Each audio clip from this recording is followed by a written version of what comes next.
Donald Trump is becoming increasingly paranoid, increasingly desperate as he realizes that he'll most likely get charged in this Manhattan case. Yesterday, he sent out a wild fundraising email where he claims there was a top-down plan from the Biden administration to assassinate him, to shoot to kill when they raided Mar-a-Lago for the document case.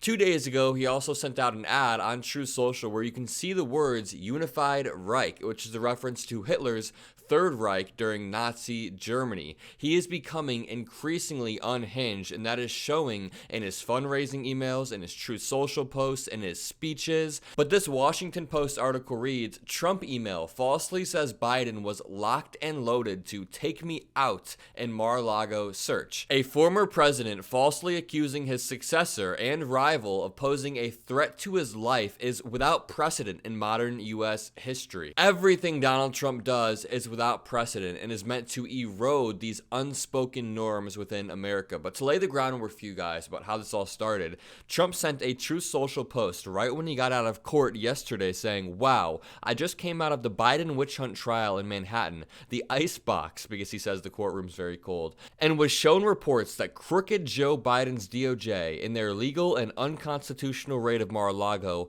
authorized the FBI to use deadly, lethal force. Now we know for sure that Joe Biden is a serious threat to democracy. He is mentally unfit to hold office. 25th Amendment. Now, before I go on any further, just remember Trump's legal team was arguing to the Supreme Court that Biden would actually be justified in taking out Donald Trump if it was in the interest of the United States. They argued that you have complete and total immunity while you're the president of the United States, and you can even assassinate political opponents, and as long as you aren't impeached while in office, then you cannot get charged. So, under Donald Trump's lawyers' own logic, that this would be okay. But the thing is, none of this happened. Donald Trump is just becoming incredibly paranoid and losing his mind. Marjorie Taylor Greene then took it a step further and replied, I made sure that he knew. The Biden DOJ and FBI were planning to assassinate President Trump and gave the green light. Again, this is not true whatsoever. She says, does everyone get it yet? What are Republicans going to do about it? I tried to oust our speaker who funded Biden's DOJ and FBI, but Democrats stopped it. Republicans stopped it too, don't forget. And then Donald Trump took it even further. Before I debunk this whole thing, here's the fundraising email that Trump and his team sent out. Breaking from Trump, Biden's DOJ was authorized to shoot me. It's just been revealed that Biden's DOJ was authorized to use deadly force for their despicable raid in Mar-a-Lago. You know they're just itching to do the unthinkable. Joe Biden was locked and loaded, ready to take me out and put my family in danger. Did he think President Biden had like an Uzi in his arms, ready to go to Mar-a-Lago and take Trump out personally? Donald Trump then continues, he thinks he can frighten me, intimidate me, and knock me down, but worst of all, they think their thug tactics will cause proud supporters like you to abandon me. I mean, I've only read like a third of the message right now. I'm not even going to read the full thing. It's just super unhinged. But the Washington Post article continues, Donald Trump on Tuesday falsely claimed in a campaign fundraising email that Biden was locked and loaded, ready to take me out during a 2022 search of his Mar-a-Lago estate for classified documents. An extraordinary distortion of a standard FBI policy on the use of deadly force during such operation. Trump appeared to be referring to a law enforcement document released Tuesday in court filings in the classified documents case that describes the FBI's plans for a court-authorized search on August 8th of 2022 at Mar-a-Lago, his Florida residence and private club.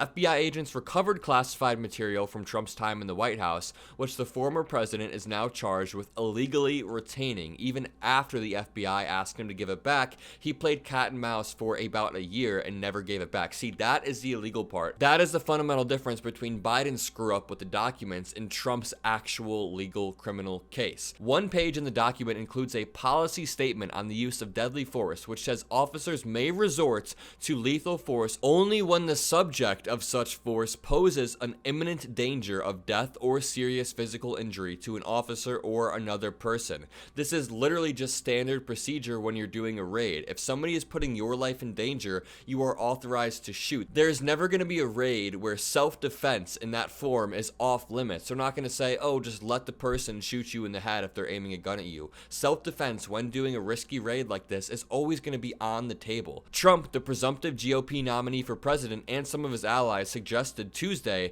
that this was evidence that Biden's Justice Department was prepared to fatally shoot him. In fact, Trump was not at his Florida property the day of the search. FBI agents specifically sought to avoid a confrontation with Trump, choosing a day when Trump would not be at the property and giving the Secret Service a heads up, the Washington Post previously reported. So there we go, right there. Everything Donald Trump is saying is not only unfounded, but it makes him seem completely paranoid. A former president falsely accusing his successor and rival of posing a threat to his life is without precedent in modern US history, as everything else Trump does is. The comments marked a sharp escalation of Trump's baseless attacks on Biden as the former president faces 88 criminal charges across 4 indictments in federal and state courts.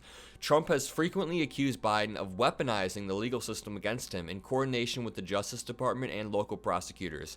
There is no evidence of such coordination. Let me repeat, there is absolutely zero evidence of any such coordination happening, but Republicans continue peddling this lie to make it seem like every institution is against Donald Trump. Everything is rigged against him. And keep in mind, this is the same type of rhetoric that caused the January 6th riot at the Capitol. Donald Trump spent months planting the seed that every institution is against you. Everybody is working against me. Your votes are not being counted. And now they're all doing the same thing. Republicans en masse are all enabling Trump and using the same rhetoric about Biden, the Biden Justice Department prosecuting Donald Trump when there is no evidence whatsoever. The article continues. A Tuesday evening fundraising email from the Trump campaign that was signed in the candidate's name arrived with the subject line, "They were authorized to shoot me!"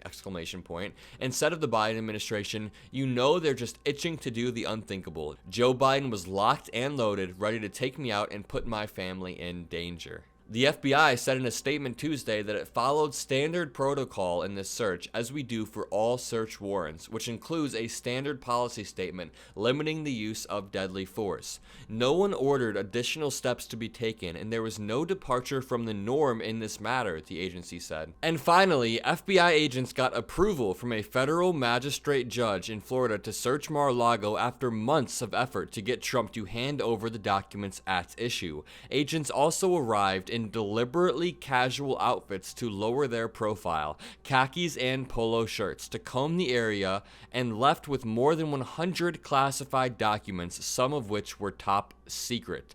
In response to a question about the differences between the policy and the law enforcement document and Trump's claims, his campaign spokeswoman Caroline Leavitt accused the Washington Post of waging a sickening attempt to run cover for Joe Biden. So again, throughout Trump's campaign, we've seen him try to leverage the charges against him to fundraise millions of dollars to boost his support among his most loyal followers, and this is just another example of that. A paranoid Donald Trump trying to make his followers as paranoid as he is. Who knows if it'll work? My name is Mockler. If you enjoyed this video, make sure to hit that like button, make sure to comment a blue heart if you made it this far. Most importantly, have a great day.